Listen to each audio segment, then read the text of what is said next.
सरल राजयोग, स्वामी विवेकानंद। तृतीय पाठ, कुंडलिनी। आत्मा का अनुभव जड़ के रूप में न करो, बल्कि उसके यथार्थ स्वरूप को जानो।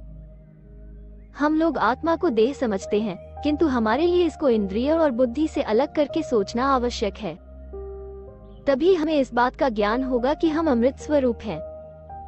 परिवर्तन से आशय है कार्य और कारण का द्वैत, और जो कुछ भी परिवर्तित होता है उसका नश्वर होना अवश्यंभावी है। इससे ये सिद्ध होता है कि न तो शरीर और न मन अविनाशी हो सकते हैं, क्योंकि दोनों में निरंतर परिवर्तन हो रहा है। केवल जो अपरिवर्तनशील है वही अविनाशी हो सकता है, क्योंकि उसे कुछ भी प्रभावित नहीं कर सकता। हम सत्य स्वरूप हो नहीं जाते, बल्कि हम सत्य स्वरूप है, किंतु हमें सत्य को आवृत करने वाले अज्ञान के पर्दे को हटाना होगा। देह विचार का ही रूप है, विषयीकृत विचार। सूर्य और चंद्र शक्ति प्रवाह शरीर के सभी अंगों में शक्ति संचार करते हैं। अवशिष्ट अतिरिक्त शक्ति सुषुम्ना के अंतर्गत विभिन्न चक्रों में संचित रहती है, जिन्हें सामान्यतया स्नायु केंद्र कहा जाता है। ये शक्ति प्रवाह मृतदेह में दृष्टिगोचर नहीं होते, केवल स्वस्थ शरीर में ही ये देखे जा सकते हैं। योगी को एक विशेष सुविधा रहती है, क्योंकि वो केवल इनका अनुभव ही नहीं करता, अपितु इन्हें प्रत्यक्ष देखता भी है। वे उसके जीवन में ज्योतिर्मय हो उठते हैं। इसी प्रकार उसके स्नायु केंद्र भी ज्योतिर्मय हो जाते हैं। कार्य ज्ञात तथा अज्ञात दोनों दशाओं में होते हैं। योगियों की एक और दशा भी होती है, वह है ज्ञानातीत या अतिचेतन अवस्था, जो सभी देशों और सभी युगों में समस्त धार्मिक ज्ञान का उद्गम रही है। ज्ञानातीत दशा में कभी भूल नहीं होती।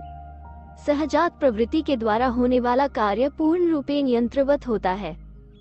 उसमें ज्ञान नहीं रहता, किंतु ये ज्ञानातीत दशा ज्ञान के परे की स्थिति होती है। इसे अंतःप्रेरणा कहते हैं।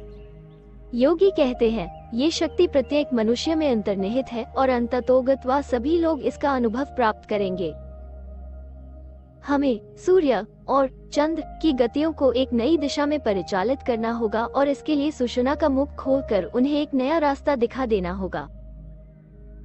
जब हम इस सुषुम्ना से होकर शक्ति प्रवाह को मस्तिष्क तक ले जाने में सफल हो जाते हैं, तब उतने समय के लिए हम शरीर से बिल्कुल अलग हो जाते हैं। मेरुदंड के तले त्रिकास्थी अथवा त्रिकोणाकृति हड्डी सैक्रम के निकट स्थित मूलाधार चक्र अत्यंत महत्वपूर्ण है। ये स्थल प्रजनन शक्ति के बीज वीर्य का निवास स्थान है। योगी इसको एक त्रिकोण के भीतर कुंडली लगाकर बैठे छोटे से सर्प के प्रतीक के द्वारा व्यक्त करते हैं। इस निद्रित सर्प को कुंडलिनी कहते हैं। इस कुंडलिनी को जागृत करना ही राजयोग का प्रमुख उद्देश्य है। महती काम शक्ति को पशुसूल क्रिया से परावृत करके ऊर्ध्व दिशा में मनुष्य शरीर के महान विद्युत आधार स्वरूप मस्तिष्क में परिचालित करते हुए वहां संचित करने पर वह ओज अथवा आध्यात्मिक शक्ति में परिणत हो जाती है। प्रत्येक सत विचार, प्रत्येक प्रार्थना उस पशुसूल शक्ति के कुछ अंश को ओज में परिणत करने में सहायता करती है, और इस प्रकार हमें आध्यात्मिक बल प्रदान करती है।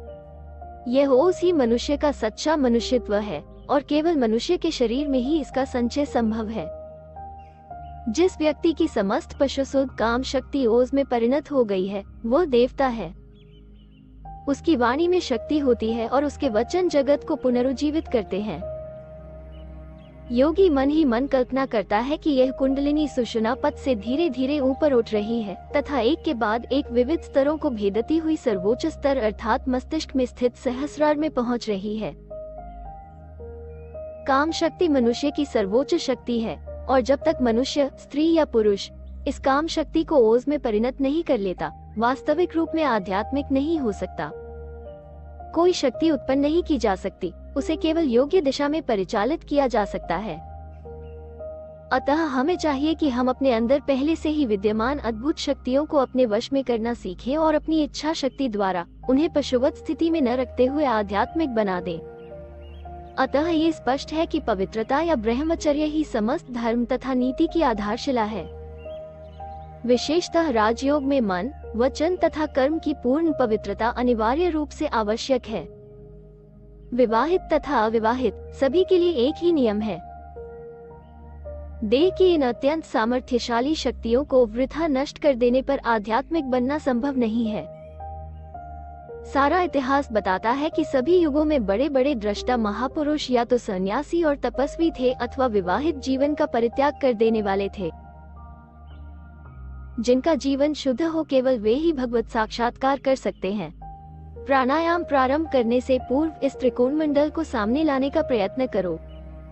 आंखें बंद करके मन ही मन कल्पना द्वारा इसका स्पष्ट चित्र सामने लाओ। सोचो कि यह चारों ओर से ज्वालाओं से घिरा है और उसके बीच में कुंडलिनी सोई पड़ी है। जब तुम्हें कुंडलिनी स्पष्ट रूप से दिखने लगे तो अपनी कल्पना में इसे मेरुदंड के नीचे मूलाधार चक्र में स्थित करो और उसे जगाने के लिए कुंभक से श्वास को अवरुद्ध करके उसके द्वारा उसके मस्तक पर आघात करो। तुम्हारी कल्पना जितनी ही शक्तिशाली होगी उतनी शीघ्रता से तुम्हें यथार्थ फल की प्राप्ति होगी और कुंडलिनी जागृत हो जाएगी।